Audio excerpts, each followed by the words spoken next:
അനാഥനായി പിറന്ന അഷ്റഫുൽ ഖൽഖ് മുഹമ്മദ് മുസ്തഫ സല്ലല്ലാഹു അലൈഹി വസല്ലം തങ്ങൾ സർവ്വലോകത്തിനും അനുഗ്രഹമാണെന്നാണ് വിശുദ്ധ ഖുർആൻ പറയുന്നത്. എങ്കിൽ വഹാബി നേതാവ് കെ.വി. ലത്തീഫ് മൗലവി തിരുജന്മത്തെക്കുറിച്ച് പുലമ്പുന്നത് നിങ്ങളൊന്ന് കേൾക്കുക. പ്രസവിക്കുന്നതിന് 2 മാസം മുമ്പ് തന്നെ ഭൂതലം വിട്ടുപിരിഞ്ഞു പിതാവ്. നമ്മളാണ് എന്ത് പറയും, ചെക്കന്റെ വയറ്റിൽ ഊറിയപ്പോഴേക്കും തണ്ട തെറിച്ചുപോയി. അവിടുന്ന് തന്നെ തുടങ്ങാം. പിന്നെ 6 വയസ്സായപ്പോഴേക്കും ഉമ്മയും പോയി, ഉമ്മയും ബാപ്പിയും പോയി. പിന്നെ തൊടുന്നവരൊക്കെ അബ്ദുൽ മുത്തലിബും പോയി, അബൂതാലിബും പോയി.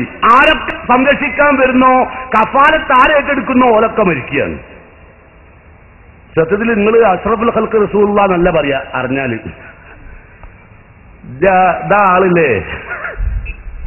നമ്മൾക്ക് നോക്കട്ടെ, ചില കുട്ടികൾ ഉണ്ടായാലും നമ്മൾ പറയും എന്റെ മറ്റേ കമ്പനി ഉണ്ടായതും ഈ പീടുണ്ടായതും ഇവ ഉണ്ടായതിന്റെ ശേഷം ആ ദജ്ജാലുണ്ടല്ലോ ഓ ഉണ്ടായതിന്റെ ശേഷം ഉള്ള പ്രശ്നം മുഴുവൻ ഉണ്ടായ പറയാറില്ല. ഉള്ളിലുണ്ട്, മുജാഹിദുകൾക്ക് ഉള്ളിലുണ്ട്, മറ്റോട് പറയാറുണ്ട്. കണ്ടോ, മുജാഹിദുകൾക്ക് ഇത് ഉള്ളിലുണ്ട്. ആ ദജ്ജാൽ ഉണ്ടായതിന്റെ ശേഷമാണ് എന്റെ മറ്റേത് ഉണ്ടായത്.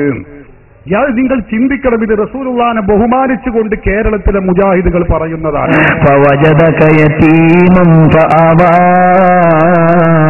അല്ലയോ നബിയെ, യതീമായപ്പോ മറ്റെല്ലാവരെയും സംരക്ഷിക്കുന്നത് അള്ള തന്നെയാണ്. പക്ഷേ നബിതങ്ങൾക്കുള്ള സംരക്ഷണം സാധാരണ സംരക്ഷണമല്ല. യതീമല്ലെങ്കിലും സംരക്ഷണം അള്ള തന്നെയാണ്, യതീമാണെങ്കിലും സംരക്ഷണം അള്ള തന്നെയാണ്.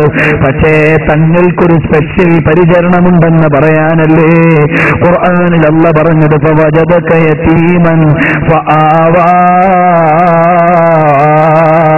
فوجدك ضالا فهدى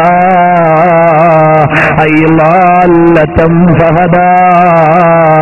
വഴിയിൽ വീണ മുത്തുപോലെ മാതാവ് വഫാത്തായി, പിതാവ് നേരത്തെ പോയി, വലിയുപ്പയും വിടവാങ്ങി. അപ്പോൾ അവിടുന്ന് പരിചരണം നൽകിയത് നബിയെ, അവിടത്തെയോടുള്ള സ്പെഷ്യൽ പരിഗണനയാണ് നബിയെ എന്ന് നബി സല്ലല്ലാഹു അലൈഹി വസല്ലം തങ്ങളെ കുറിച്ച് അവിടുന്ന് പറഞ്ഞില്ലയോ?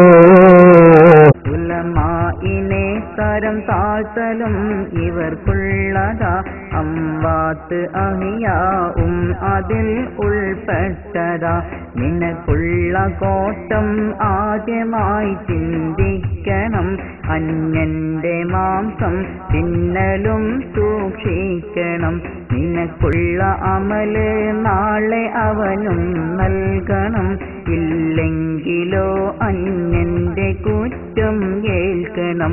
പരലോകമിൽ നീ കൈവലഞ്ഞവൻ തന്നെയാ, ഖേദം ഒടുക്കാൻ മാർഗമില്ലത് തീർച്ചയാ.